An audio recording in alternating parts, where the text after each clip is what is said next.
बुद्ध मंदिर ठारे गोटे भव्य सभा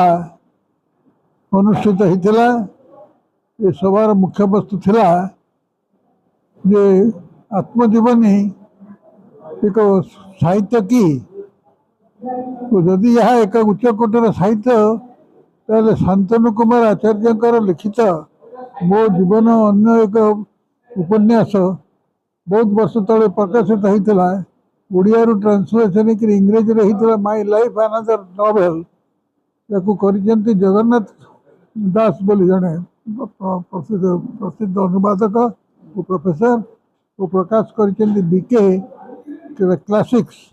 भुवनेश्वर प्रकाशक उपन्यास ये बही तारतम्य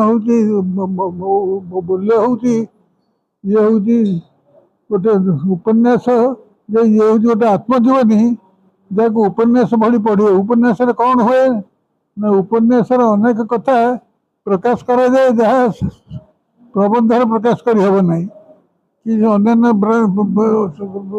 आत्मजीवनी साहित्य छड़ा अन्य कौन प्रकाश करना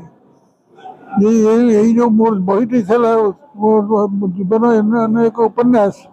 से बहीटी अनेक अद्भुत कथा उल्लेख कराई चाकरी संपर्क चाकरी बहिर्भूत अधिभौतिक आदि दैविक आध्यात्मिक व्यापार सब आलोचना होती बहीर उन्मोचन होता बहुत वर्ष तले। वर्तमान तार इंग्रेजी जो अनुवाद my life is another life यही कथा बहीटी ऊपर आलोचना होता। आलोचन अंशग्रहण करते प्रसिद्ध लेखक और प्रोफेसर डॉक्टर महांती प्रफुल्ल महांती और वैष्णव चरण सामल प्रोफेसर उड़िया प्रोफेसर थिले रिटायर करचंती ये दिए आलोचक थिले तीन खंड बही उद्घाटन होता। गोटे संतोष त्रिपाठी जे प्रोफेसर उड़िया प्रोफेसर तक शांतनव मानकर कीर्ति संपर्क में बही सब लिखाई गोटे बही थिला सुमित्रा डॉक्टर सुमित्रा मिश्रंकर खंडे बही तृतीय बहीटी कहार बहीटी मन पड़ूना ये बही सब आलोचना होता। वक्ता मैंने चमत्कार आलोचना करते एकाडेमिक आलोचना होता ये साधारण राजनैतिक आलोचना नुहे। पेशारे शल्य विशारद हेले जेहेतु मो साहित्यिक परिवार जन्म मो काका हेले महापात्र निरवणी साहू एवं तांकर पड़ोशी हेले प्रख्यात कथाशिल्पी श्री शांतनु आचार्य। महापात्र निरवणी साहू प्रथम 4टी बंधु को स्थिर कर शहीद नगर घर करते 4 बंधु जड़े हेले महापात्र निरवणी साहू निजे शांतनु आचार्य राजकिशोर महांती बामाचरण मित्र यही 4 जन जाक साहित्य सृष्टि कले से शहीद नगर प्रतिदिन गोपीनाथ महांती घर को जाई संध्या बेला आशा करी जोटा आमर साहित्य सभा बा ये पुस्तक मेला होची सेठू यही मान द्वारा जन्मित होता ये पृष्ठभूमि। तापर कक्का जिते पारला खेमुंडी लेक्चर सार जॉइन करे जाती से बस से एका ट्रेन में शांतनु बाबू जाऊँ पारला खेमुंडी जोग देवाई दुहे परिचित हेले दिहे स्थिर कले जे आम एकाठी रहा किंतु एकाठी अन्य जगह भड़ा नबानी महेंद्र तनिया नदी कूल कौटी छोट घर टे भड़ा नहीं आम दिहे एकाठी रहा तो दुहे रहिले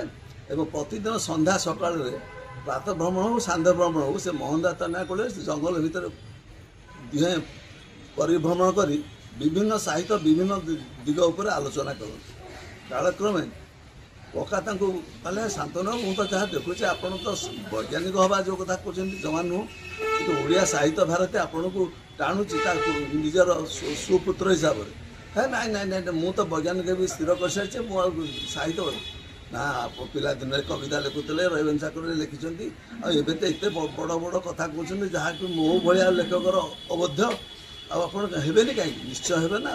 आप लिखतु लिखतु यही प्रेरण से नर किन्नर से सृष्टि यही दिहर एवं से दिन ठारू दुहे दिहर परिपूरक दिहे दिह तो कोड़ाकोड़ी बची एवं महापात्र निरवणी साहू चलीगले तथापि आम स्मृति से चिराचरित ढंग रही।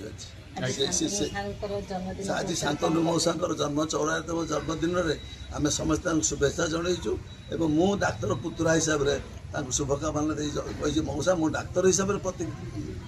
କହୁଛି ଯେ ଆପଣ ନିଶ୍ଚୟ 100 ଅତିକ୍ରମ କରିବେ ମୁଁ ହିଁ ଆପଣଙ୍କ ସେବା କରୁଥିବି।